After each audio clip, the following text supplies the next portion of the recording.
Esta é a história do dia da Rádio Observador. Que ameaça representa e como se reconstruiu o autoproclamado Estado Islâmico.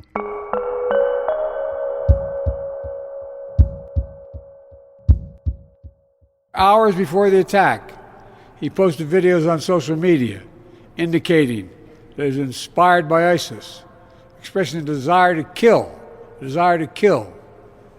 The ISIS flag was found in his vehicle, which he rented to conduct this attack. O ataque surpreendeu o mundo às primeiras horas de 2025 e voltou a trazer para as notícias um grupo que muitos já tinham esquecido: ISIS, ou o autoproclamado Estado Islâmico do Iraque e da Síria. 15 pessoas morreram e 35 ficaram feridas quando um homem conduziu uma carrinha contra uma multidão que celebrava a entrada no novo ano na cidade de Nova Orleans. Era um cidadão norte-americano, veterano de guerra, que acabou abatido pelas autoridades. O atacante levava na carrinha uma bandeira preta do autoproclamado Estado Islâmico e admitiu, em vídeos nas redes sociais, agir inspirado pelo grupo terrorista.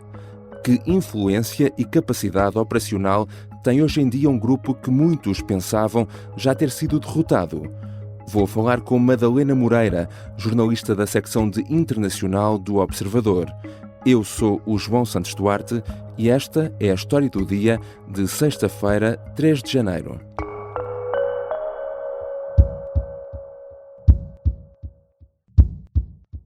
Olá Madalena, bem-vinda. Obrigada, João. Madalena, vamos começar por contextualizar este ataque recente em Nova Orleans, nos Estados Unidos. O que é que nós sabemos sobre este caso e sobre o atacante? Os relatos sobre o caso começaram por ser um bocadinho contraditórios, mas entretanto o FBI já confirmou várias informações que nós podemos dar. Então, o atacante chama-se Shamsuddin Bahar Jabbar e é um homem de 42 anos do Texas que foi veterano tanto do Exército como da Marinha dos Estados Unidos. Cidadão americano, não é? Cidadão americano, exato. E na madrugada do dia 1 de janeiro, portanto passagem de ano, este homem avançou com o carro sobre uma multidão que estava na movimentada Bourbon Street de Nova Orleans, que é uma das ruas mais famosas, onde as pessoas estavam a celebrar a passagem do ano e onde matou 15 pessoas e feriu outras 35. E antes ainda saiu do carro a disparar, mas acabou por ser morto pela polícia norte-americana. O FBI já confirmou que ele agiu sozinho e que tinha uma bandeira do Estado Islâmico no carro. Este carro foi alugado no Texas, onde ele vive, e durante a viagem até Nova Orleans ele publicou uma série de vídeos nas redes sociais em que elogiava o Estado Islâmico, dizia que se tinha juntado ao grupo antes do verão passado e expressava desejos de matar a própria família. Ora, o ISIS, não é? É a sigla internacional para o autoproclamado Estado Islâmico do Iraque e da Síria. Não reivindicou, no entanto, pelo menos para já, este ataque. Mas no passado houve outros ataques nos Estados Unidos reivindicados por este grupo. Quando é que tinha sido o último? O último ataque do Estado Islâmico nos Estados Unidos em que houve vítimas mortais, é preciso fazer a ressalva, foi em outubro de 2017. E tinha sido em Nova Iorque quando um caminhão avançou por dentro de uma ciclovia e matou 8 pessoas. Mas é preciso notar que o Estado Islâmico nem sempre é imediato a reivindicar os ataques. Pode ser por vários motivos. Ou as pessoas foram detidas e eles não querem avançar com uma reivindicação, ou neste caso, quando o atirador foi morto. Mas, por exemplo, olhando para outros casos, porque não é um caso isolado, houve um ataque em 2016 numa discoteca na Flórida, quando um homem matou 49 pessoas a tiro, e depois os mídias destacam ainda um outro ataque numa exposição de cartoons em 2015, em que, apesar de não ter morrido ninguém, foram encontrados contactos diretos entre estes dois atacantes e operacionais do Estado Islâmico. Recordemos então, este grupo tem dado, de certa forma, um pouco desaparecido da atenção mediática e agora, por estes motivos óbvios, volta a ser obviamente muito falado. Que grupo é este? Recorda-nos como é que foi formado, como é que começou a ser conhecido internacionalmente? O autoproclamado Estado Islâmico autoproclamou-se em 2013 e resulta de uma reconstrução de forças da Al-Qaeda na região. Eles afirmaram-se durante este período por causa da guerra civil na Síria. E construíram, aproveitando-se da instabilidade política na região, eles proclamaram um califado no leste da Síria e no noroeste do Iraque, que fazem fronteira. E o que é um califado? É um território governado pela lei islâmica, do qual o Estado Islâmico tinha uma interpretação muito conservadora. Durante esta altura, portanto estamos a falar de 2014, 2015, recrutaram milhares de pessoas pelo mundo inteiro e perpetraram ataques quer na região, no Médio Oriente, mas também no Ocidente, na Europa. Só para citar alguns exemplos para localizar as pessoas, foi o Estado Islâmico que reivindicou os ataques em Paris, em 2015, no Bataclan, e depois em Bruxelas, em março de 2016, o atropelamento em Nice no dia da Bastilha e até o bombista suicida que se fez explodir durante um concerto em Manchester em 2017. E este ataque agora em Nova Orleans, por parte de um atacante que diz ter sido inspirado por este grupo, parece aqui assemelhar-se àquela tipologia do ataque levado a cabo por um lobo solitário, não é? Que características tem este tipo de ataques? O lobo solitário existe em alguns dos ataques até que eu mencionei, e são atacantes que podem ser identificados com duas características-chave. Em primeiro lugar, porque não têm um apoio direto do Estado Islâmico, ou seja, não há estes contactos encriptados com operacionais do Estado Islâmico, e também não há financiamento e, portanto, é menos provável que utilizem táticas sofisticadas, como explosivos ou armas automáticas. Em vez disso, é mais provável que utilizem carros como orietes, que é aqui o caso de Nova Orleans, ou armas brancas. Por outro lado, destacam-se também porque se radicalizaram sozinhos, ou seja, eles tiveram acesso à propaganda do Estado Islâmico, muitas vezes através da internet, e declararam o seu apoio ao Estado Islâmico. Mas o Estado Islâmico nunca os reconheceu e nunca os treinou como operacionais do grupo. O oposto seria um recrutamento, como aconteceu em 2014, 2015, lá está, de pessoas que se deslocaram para a Síria e para o Iraque e foram treinados pelo Estado Islâmico. Tu já explicaste aqui como é que este grupo, enfim, surgiu, começou a ganhar influência. E quando é que começou depois a perder influência? Enfim, chegou até a anunciar-se com uma certa pompa, vá lá, que tinha sido derrotado, não é?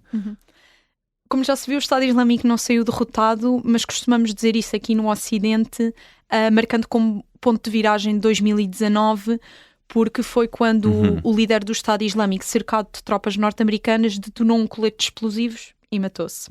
E até aí os Estados Unidos tinham estado a liderar uma ofensiva contra o Estado Islâmico e contra a sua área de influência e tinham reduzido a área do seu califado de forma significativa. Então, a partir daí, quando o Estado Islâmico deixou de ter um governo centralizado e um perigo forte para a região, a ameaça no Ocidente diminuiu e é aí que nós consideramos que eles saíram derrotados. Já regressamos à conversa com Madalena Moreira, jornalista da secção de internacional do Observador. Na segunda parte vamos falar do renascimento do autoproclamado Estado Islâmico, tentar perceber como é que funciona hoje em dia e que perigo representa.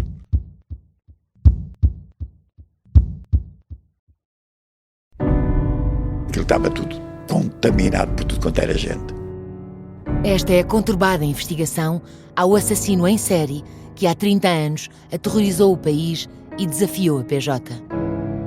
Uma história de pistas falsas, escutas surpreendentes e armadilhas perigosas. Episódio 3. O assassino comete um erro.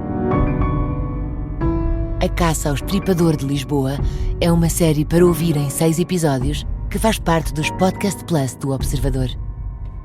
É narrada por mim, Inês Castelo Branco, e tem banda sonora original de Mário Lajinha. Os Podcast Plus do Observador têm o apoio da Kia. Estamos de regresso à conversa com Madalena Moreira. Madalena, quando é que começam a surgir relatos de um certo, renascimento deste grupo? Os relatos começaram a surgir mais ou menos em 2022, não é muito claro, quando eles adotaram um novo modus operandi, uma nova tática, e começaram novos ataques, principalmente no Médio Oriente, sob a bandeira jihadista. Mas só há mais ou menos um ano, na passagem de ano de 2024, é que o Estado Islâmico lançou uma nova campanha concreta em que visava o Ocidente, e depois houve uma série de coisas que precipitou. Houve os ataques numa sala de espetáculos em Moscovo, em março, que foram reivindicados pelo Estado Islâmico no Afeganistão, o ISIS-K. Depois, no verão, os serviços secretos norte-americanos alertaram mais uma vez para o renascimento do Estado Islâmico e aqui disseram concretamente há a possibilidade deles atacarem o Ocidente. O que é que na região mudou para isto acontecer? A ofensiva israelita em Gaza e, muito mais recentemente, agora há pouco menos de um mês, a queda de Assad na Síria, que faz aqui um paralelo com o que aconteceu em 2014 quando eles ganharam poder, que é instabilidade política na região.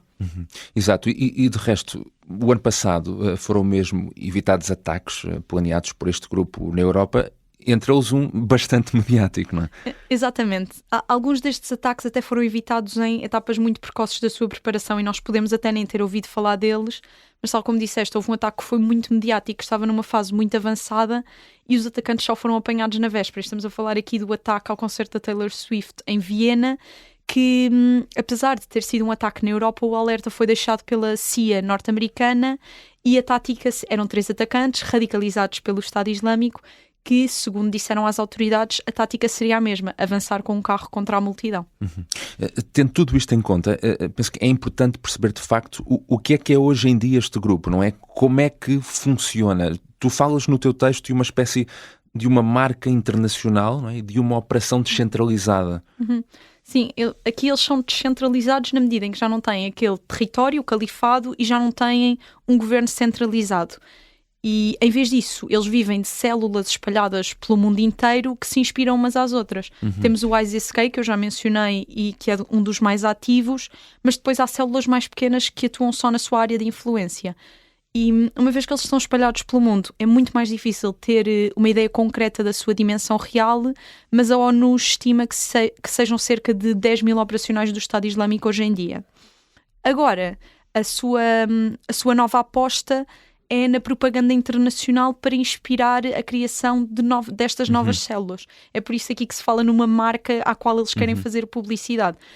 Como é que eles fazem esta publicidade? Redes sociais, Telegram, TikTok, mas também através de apoios oficiais de algumas organizações que são montadas por eles e que permitem a publicação de artigos, quer nas línguas nativas destas regiões e que visam a diáspora, quer traduzidas para o inglês para ter uma abrangência maior desta mensagem. Lá está, células ou mesmo estes lobos solitários de que já falámos e que são inspirados pelo grupo, mesmo não tendo intervenção, vá lá, do grupo em si centralmente. Exatamente. Não é? Olha, e já falámos aqui um pouco desta situação na Síria, que é ainda bastante indefinida, não é? A queda de Bashar al-Assad, a instauração de um novo regime, do qual sabemos ainda muito, muito pouco, é tudo muito imprevisível. Tudo isto pode voltar a ajudar um grupo como o Estado Islâmico. Não é? É isso mesmo. Nós, como tu disseste, é tudo ainda muito indefinido. Nós não temos a certeza do que é que pode acontecer na Síria, mas o que o Anthony Blinken, o secretário de Estado norte-americano, disse logo no dia a seguir da queda do regime de Assad é que é preciso os Estados Unidos estarem atentos, porque o que pode acontecer é exatamente o que aconteceu em 2014, é criar uma instabilidade política e enquanto toda a gente está a olhar, está de olhos postos em quem é que vai substituir Assad no governo, eles, digamos, nas costas de toda a gente, estão a crescer, está-lhes a ser dado espaço para crescer. E, entretanto, com os Estados Unidos, e é impossível não falarmos dos Estados Unidos, mantêm-se ocupados com uma coisa, o Estado Islâmico tem oportunidade para se aproveitar da instabilidade. Estes ataques agora obviamente são avisos que devem preocupar a comunidade internacional, os Estados Unidos, mas o que é que estão a fazer, o que é que sabemos ao procurar fazer face ao ressurgimento desta ameaça? Os Estados Unidos ainda antes deste ataque, já tinham deixado promessas de que iam fazer frente às ameaças, tanto ao longo do último ano é isso que eles têm feito. Mas às vezes basta um único evento isolado, neste caso este ataque em Nova Orleans, para mudar qualquer coisa na sua estratégia. O presidente Biden já falou sobre o que aconteceu, já se pronunciou. Donald Trump, que entra na Casa Branca daqui a menos de um mês, também já se pronunciou, mas não há nenhuma declaração oficial sobre se alguma coisa vai mudar, se alguma intervenção norte-americana vai acontecer. O que acontece é que mesmo estas promessas, talvez eles não tenham capacidade para as cumprir, porque hoje em dia os Estados Unidos não estão na mesma capacidade militar no Médio Oriente que estavam em 2019, tendo em conta que os Estados Unidos estão a ajudar Israel, estão a tentar combater todos os grupos alinhados do Irão no Médio Oriente, só se podem desmultiplicar até certo ponto, não têm tropas para fazer frente a tudo o que querem enfrentar. Obrigado, Madalena. Obrigada, eu, João.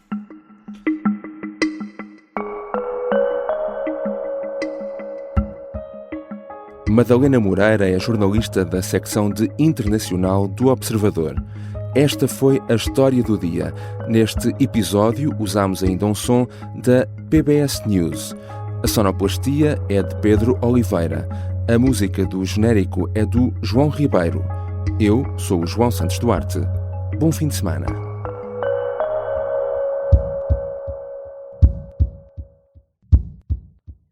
Se gostar deste podcast, pode seguir, dar 5 estrelas e comentar o episódio na Apple Podcasts ou no Spotify. Pode também subscrever e gostar no YouTube. Assim recebe uma notificação sempre que houver um novo episódio.